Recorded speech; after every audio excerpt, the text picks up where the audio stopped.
읽어드리겠습니다. 아합이 엘리야가 행한 모든 일과 그가 어떻게 모든 선지자를 칼로 죽였는지를 이세벨에게 말하니, 이세벨이 사신을 엘리야에게 보내어 이르되, 내가 내일 이맘때에는 반드시 네 생명을 저 사람들 중 한 사람의 생명과 같게 하리라. 그렇게 하지 아니하면 신들이 내게 벌 위에 벌을 내림이 마땅하니라 한지라.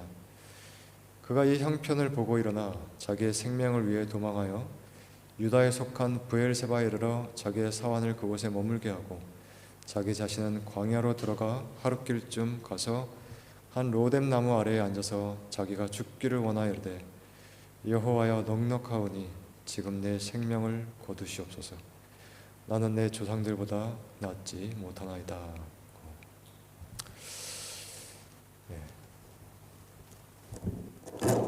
연초부터 시작해서 몇 주간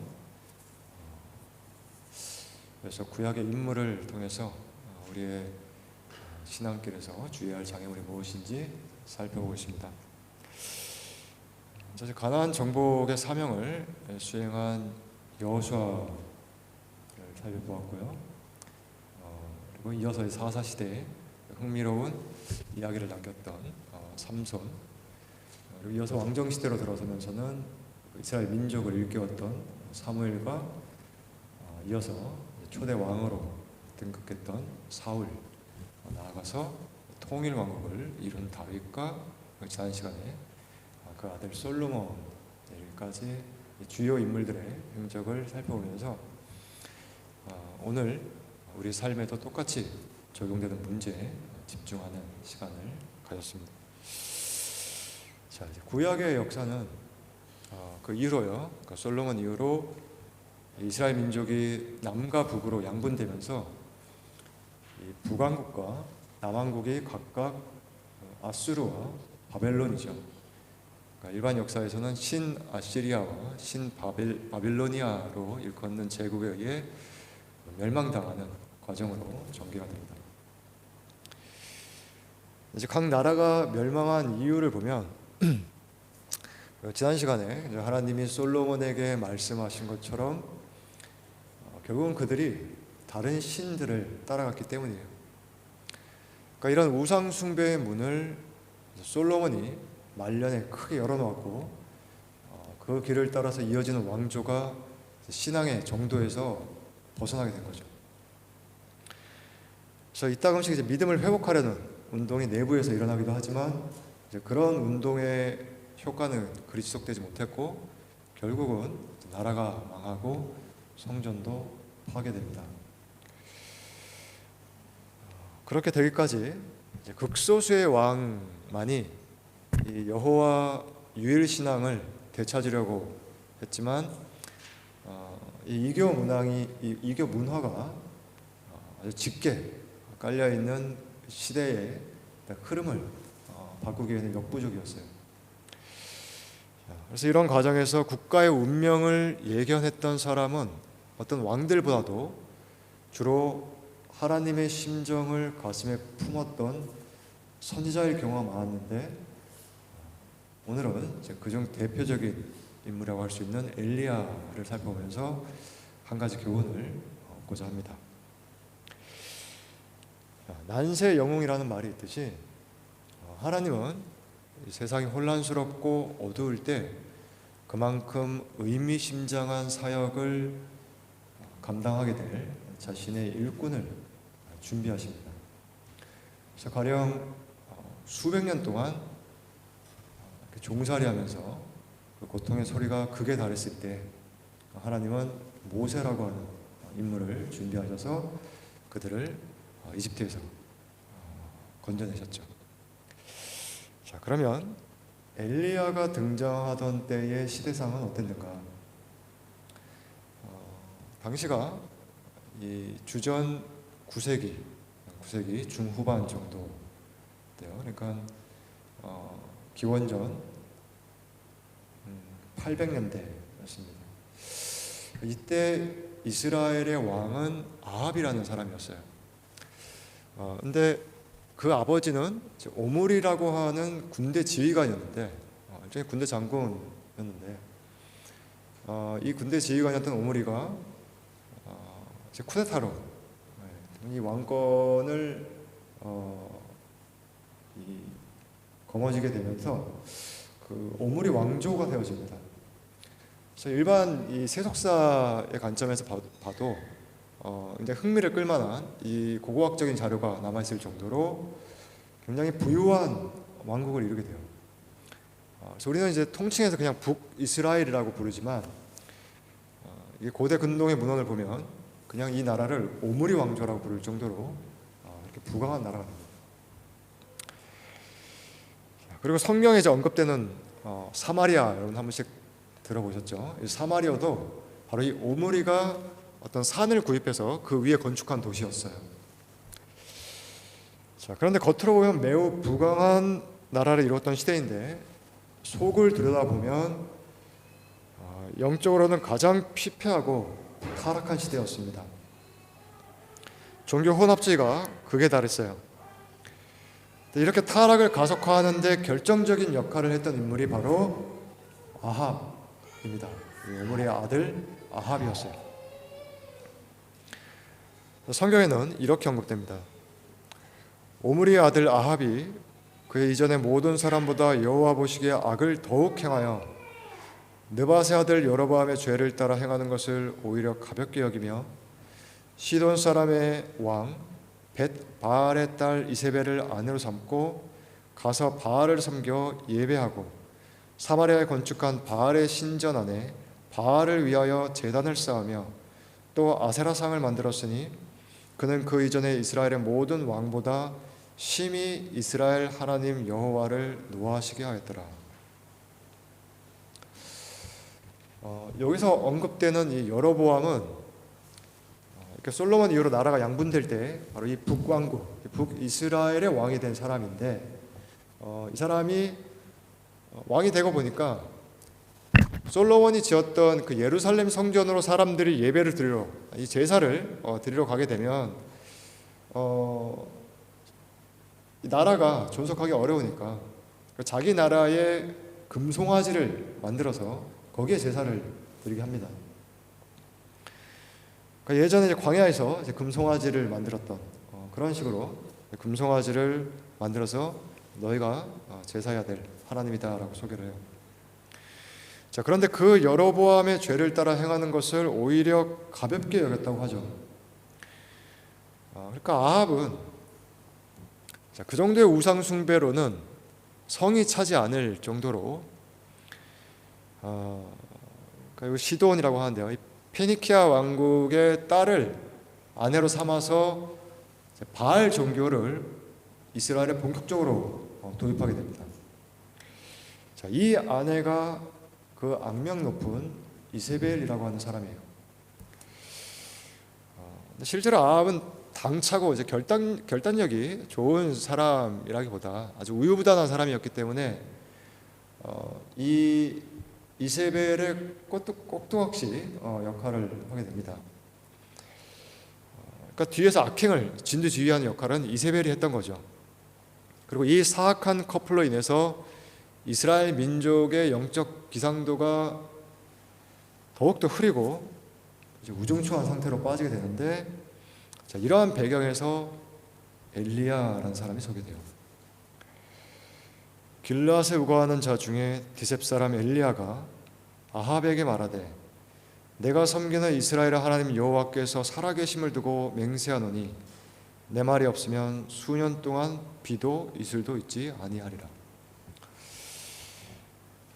비가 내리지 않을 거라고 하면 우리는 그냥 가뭄이 되려나 보다라고 생각을 하게 되는데,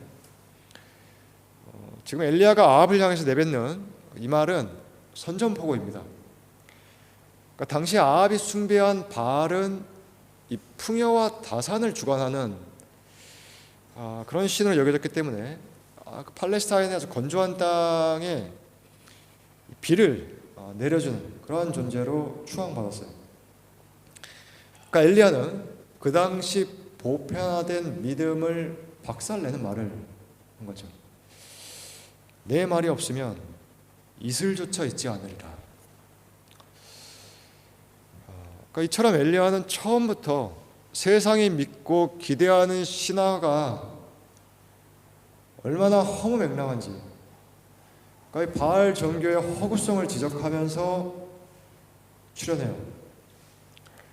진짜 너희에게 때마다 비를 내리고 풍요를 허락하시는 분이 누구인지를 드러내겠다는 사명을 띠고 등장합니다.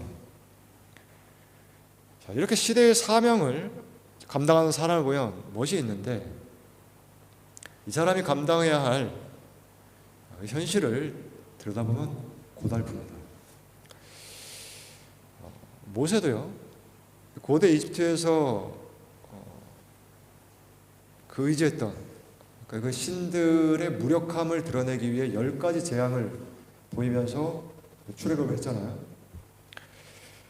그런데 그가 감내해야 했던 현실은 물이 없어 갈라지는 땅을 밟아가면서 하나님을 의지하지 않으면 죽을 수밖에 없는 광야였어요.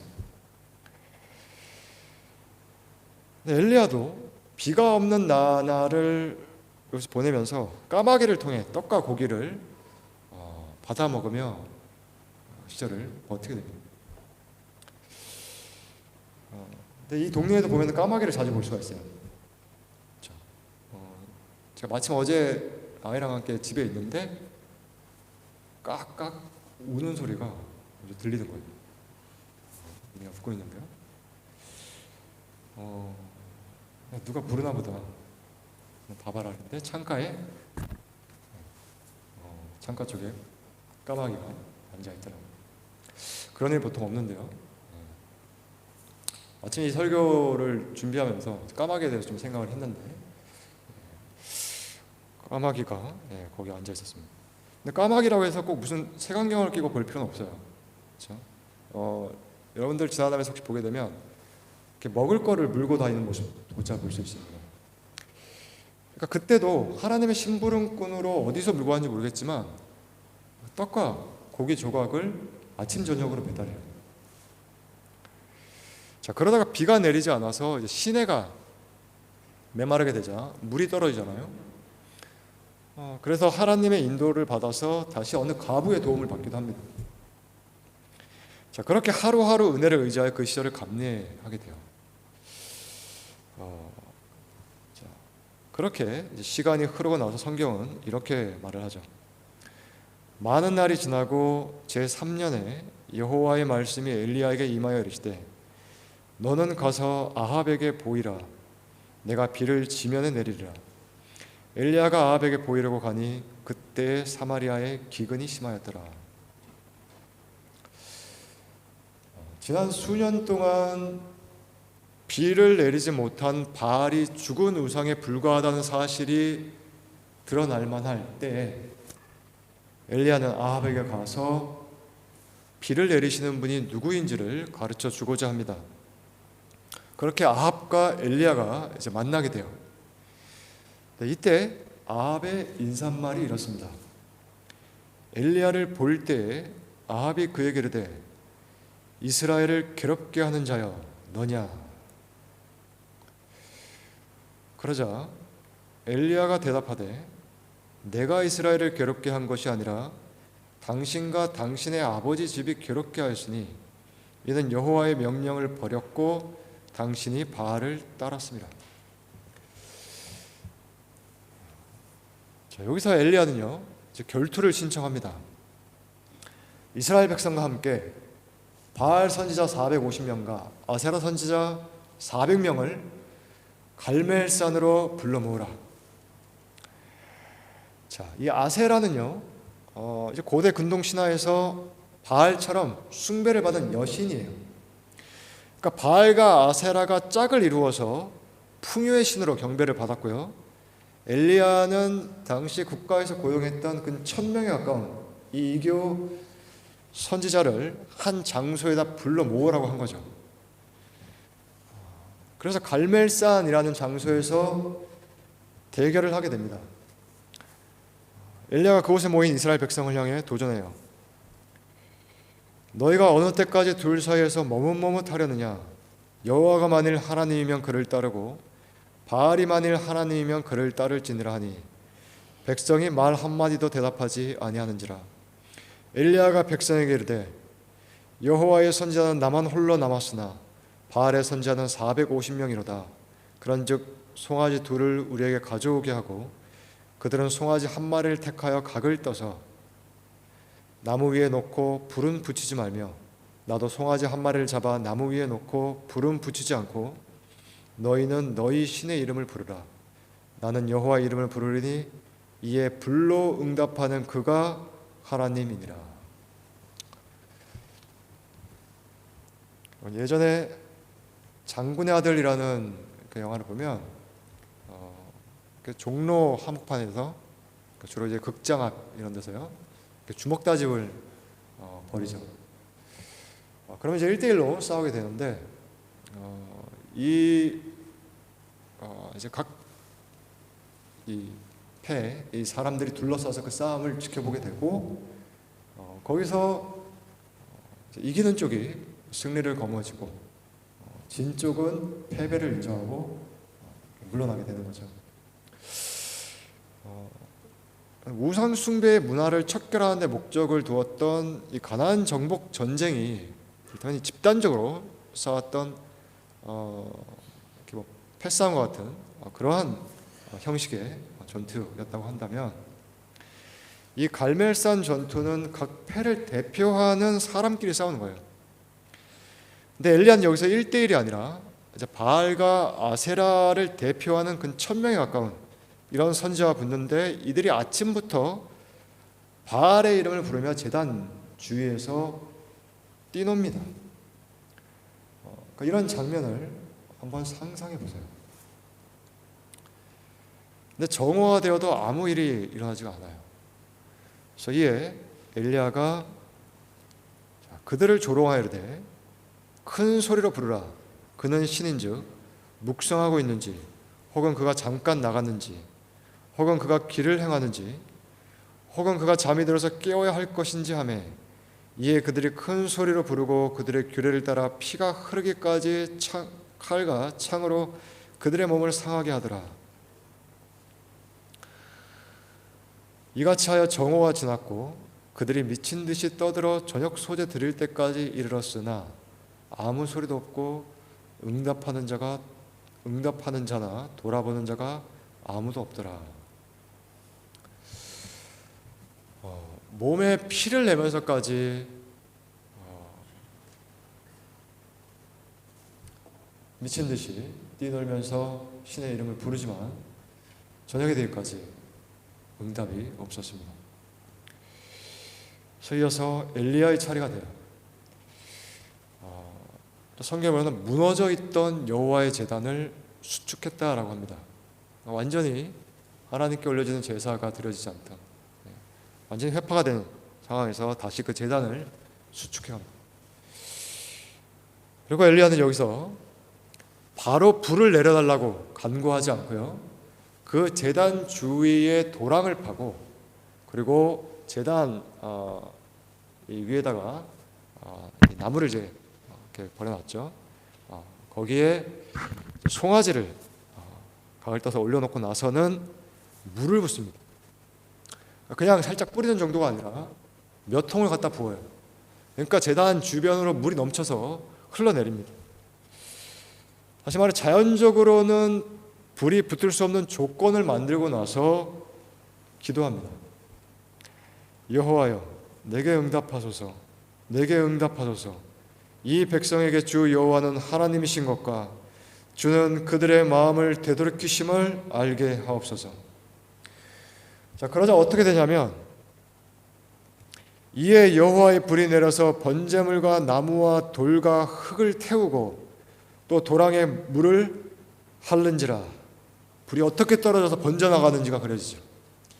모든 백성이 보고 엎드려 말하되 여호와 그는 하나님이시로다, 여호와 그는 하나님이시로다 하니 엘리야가 그들에게 이르되 바알의 선지자를 잡되 그들 중 하나도 도망하지 못하게 하라 하매 곧 잡은지라. 엘리야가 그들을 기손 시내로 내려다가 거기서 죽이니라. 그리고 엘리야가 아합에게 말합니다. 이제 비가 온다고요.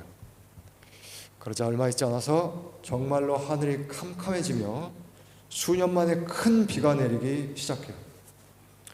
완벽한 승리죠. 이렇게 해서 바알과의 전쟁은 끝난 듯 싶었습니다. 그런데 이 승리를 경험한 후에 오늘 우리가 주목해야 할 신앙의 문제가 발생해요. 참패한 아합이 돌아가서 어떻게 엘리야가 바알 선지자를 모두 잡아 죽였는지를 이세벨에게 말하죠. 그러자 이세벨이 사람을 엘리야에게 보내서 이렇게 경고합니다. 이세벨이 사신을 엘리야에게 보내어 이르되 내일 이맘때에는 반드시 네 생명을 저 사람들 중 한 사람의 생명과 같게 하리라. 그렇게 하지 아니하면 신들이 내게 벌 위에 벌을 내림이 마땅하니라. 자, 엘리야가 어떻게 반응했을까요? 얼마 전에 850명을 모아놓고 싸웠잖아요.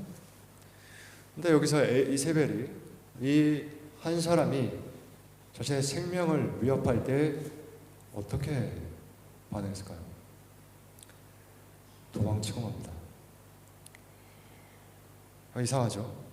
850명의 선지자를 비웃을 정도로 조금도 당황하지 않고 마치 제단 위에 놓인 그 죽은 소처럼 그 위에 비를 내리지 못하는 바알도 죽은 우상에 불과하다는 사실을 온 백성이 보는 앞에서 드러낸 엘리야인데 생명의 위협을 받자 이제는 브엘세바로 저 멀리 남단으로까지 도망치게 됩니다. 그것도 모자라 광야로 더 들어가 하루 종일 걷다가 로뎀나무 아래 주저앉고 말아요. 여기서 우리는 빈들의 마른 풀같이 시들어버린 엘리야의 영적 상태를 공감할 수 있어요. 눈에 보이는 부인할 수 없는 현상을 동반하며 큰 승리를 거뒀죠. 그렇게 해서 다 끝난 줄 알았습니다. 그런데 산에서 내려오니까 세상은 바뀌지 않았어요. 나를 기다리는 현실 속엔 여전히 악이 실제하고 고통스러운 문제가 도사리고 있었습니다. 과연 뭐가 달라진 건가? 우리가 이렇게 모여서 예배를 드리면 믿음이 생기고 집회나 수련회 같은 데서 은혜를 받으면 세상을 이기는 담력이 생기는 것 같지만 돌아오는 길에 느끼게 되죠. 현실의 문제가 지속되고 있다. 집안에 들어설 때, 회사에 가서 다른 직원의 얼굴을 마주할 때, 서둘러서 제출해야 하는 과제를 대할 때, 이렇게 내 손이 가지 않으면 안 된다고 느껴지는 문제나 관계를 끊임없이 대하다 보면 그 어떤 은혜로운 역사도 무색하게 느껴질 때가 있어요. 그리고 무력해집니다. 이제 더는 못하겠다. 지치는 거죠. 엘리야가 자기 생명을 위해 도망쳤다 하지만 이건 단지 잡혀서 죽는 게 두려운 게 아니라 지친 거예요. 바뀌지 않는 현실을 계속 감당하는 게 버거운 겁니다. 그래서 기껏 광야로 들어가 로뎀 나무 아래 주저앉으며 나온 말이 나 좀 살려달라는 게 아니라 나 좀 데려가 달라는 거였어요. 정말 죽기 원했다고 하죠. 더 못하겠습니다. 이런 마음이 느껴지지 않습니까? 이게 낙심이죠. 우리는 낙심을 피할 수 없는 현실 속에서 살아갑니다. 우리의 능력은 유한하고 그러한 능력을 넘어서는 현실의 문제는 지속적으로 우리에게 다가오기 때문이에요. 그럼 피할 수 없는 낙심이 찾아올 때 필요한 은혜가 무엇일까? 엘리야의 경우를 조금 더 보기로 하죠. 자, 그가 괴로워서 자기 심정을 하소연하고는 나무 아래 누워서 잤는데 입맛도 없고 체력도 떨어져 있었겠죠. 자, 이때 천사가 와서 엘리야를 어루만지며 일어나서 먹으라고 합니다. 그래서 일어나니까 구운 떡과 물 한 병이 있어요. 그냥 떡도 아니고 잘 구워진 떡과 물이 있습니다. 그래서 먹고는 다시 누웠는데 천사가 다시 어루만지며 일어나 먹으라고 해요. 그래서 엘리야가 그 음식물을 먹고 힘을 내서 이룬 것이 어디냐면 과거에 모세가 하나님을 대면했던 호렙산이었습니다. 여기서 하나님이 낙심한 엘리야에게 내린 처방은 이래요. 여호와께서 이르시되 너는 나가서 여호와 앞에서 산에 서라 하시더니 여호와께서 지나가시는데 여호와 앞에 크고 강한 바람이 산을 가르고 바위를 부수나 바람 가운데 여호와께서 계시지 아니하며 바람 후에 지진이 있으나 지진 가운데에도 여호와께서 계시지 아니하며 또 지진 후에 불이 있으나 불 가운데에도 여호와께서 계시지 아니하더니 불 후에 세미한 음성이 세미한 소리가 있는지라. 먼저 산을 가르고 바위를 부술 만큼 강력한 바람이 몰아치게 하시는데 그 가운데 하나님이 계시지 않다는 사실을 깨닫게 하십니다. 그리고 바람 후엔 지진이 일어나게 하시는데 그 가운데도 하나님이 계시지 않다는 사실을 깨닫게 하십니다. 그리고 지진 후엔 불길이 타오르게 하시는데 그 가운데도 하나님이 계시지 않다는 사실을 깨닫게 하십니다. 낙심한 엘리야에게 그럼 하나님은 어떻게 찾아오시는가? 세미한 소리로 찾아오세요. 불 후에 세미한 소리가 있는지라. 엘리야가 듣고 겉옷으로 얼굴을 가리고 나가 굴 어귀의 섬에 소리가 그에게 임하여 이르시되 엘리야야 네가 어찌하여 여기 있느냐. 지난 주일에 예배를 마치고 우리 주호 형제가 와서 그러더라고요. 요즘 주변에 이슬람 친구도 있고 이런저런 사람들이 내가 믿는 신앙에 대해서 질문을 해와서 안 그래도 하나님 나라에 대해서 고민을 하고 있었더라고요.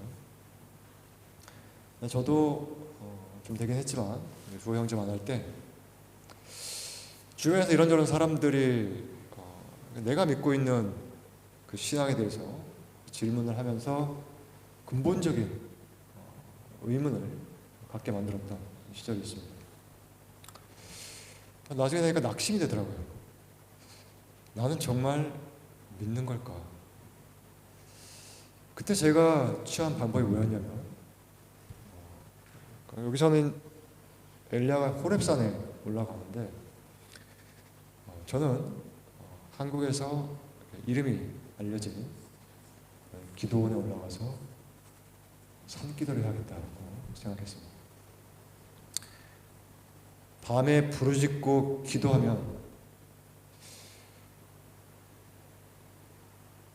무슨 일이 벌어질지 모른다.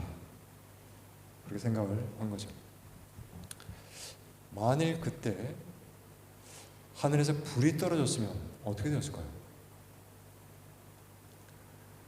저는 낙심할 때마다 불을 구하러 다녔을 거예요.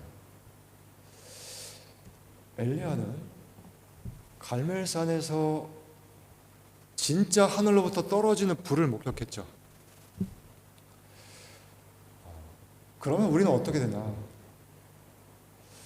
그러면 하나님은 초자연적인 사건으로만 역사하는 분이라고 생각하기가 쉬워집니다. 그러니까 우리가 큰 역사를 체험하게 되면 그에 상응하지 않는 현실에서 느껴지는 이 거리감을 마주하면서 또 낙심하기가 쉬워져요.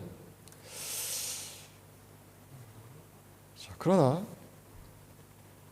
하나님은 산을 가를 정도로 강력한 바람과 지진도 내고 뜨거운 불길도 일으키는 그런 분이 맞지만 동시에 우리 귓가에 속삭이는 세미한 소리로 우리를 찾아오시는 분도 맞다는 사실을 그때는 놓치기 쉽죠.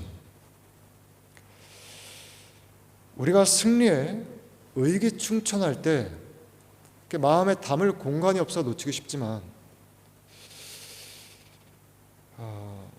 낙심하고 지칠 때는 귓가에 들어오는 소리가 있습니다.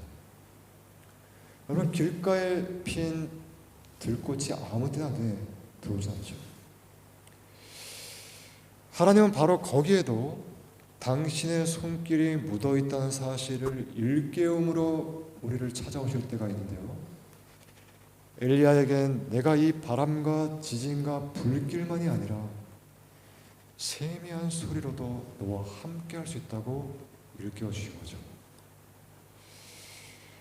그리고 하나님은 이 현실이 바뀌지 않는다고 바라봤던 엘리야의 마음을 바꿔주십니다. 엘리야야, 네가 어찌하여 여기 있느냐?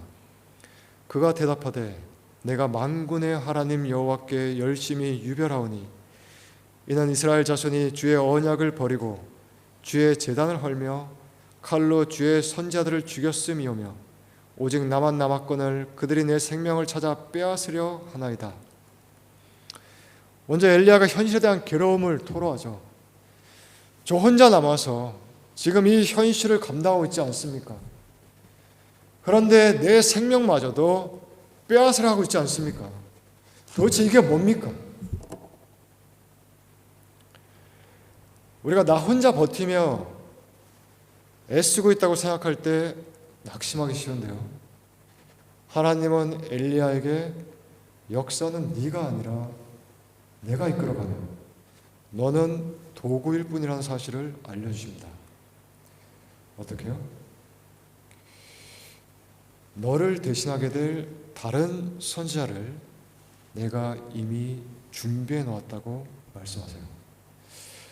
사밧의 아들 엘리사에게 기름을 부어 너를 대신하여 선지자가 되게 하라. 그리고 더 나아가서 이렇게 말씀하시죠. 내가 이스라엘 가운데 7,000명을 남기리니 다 바알에게 무릎을 꿇지 아니하고 다 바알에게 입맞추지 아니한 자니라. 신앙을 지키는 게 너 혼자가 아니야. 나의 백성을 지금은, 나의 백성을 지금도 내가 준비하고 있다. 그래요. 아무리 현실이 어둡고 누구도 하나님을 찾지 않는 것 같은 시대에도 이렇게 매번 모여서 예배 드리는 일조차 유별나게 보이는 그런 시대에도 우리가 낙심하지 말아야 할 이유가 여기 있습니다.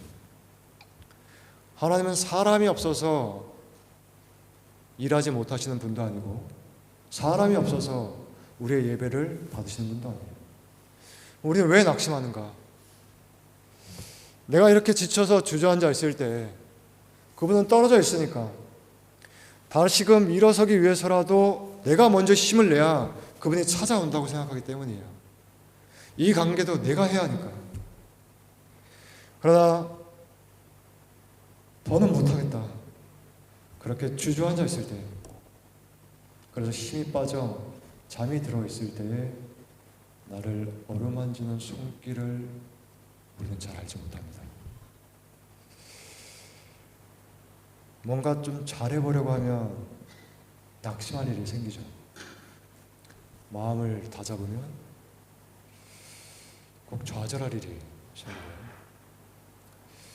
그럴 때는 잠시 아침에 새가 지저귀는 소리도 듣고 길가에 핀 들꽃도 유심히 들여다보고요. 밤이 되면 하늘 위에 빛나는 별도 바라보면서 지으시고 먹이시고 입히시는 분의 세심한 손길을 느껴보시기 바랍니다. 바알의 그늘이 드리워진 시대에도 일하신 그분은 지금도 일하고 계실까요? 기도하겠습니다.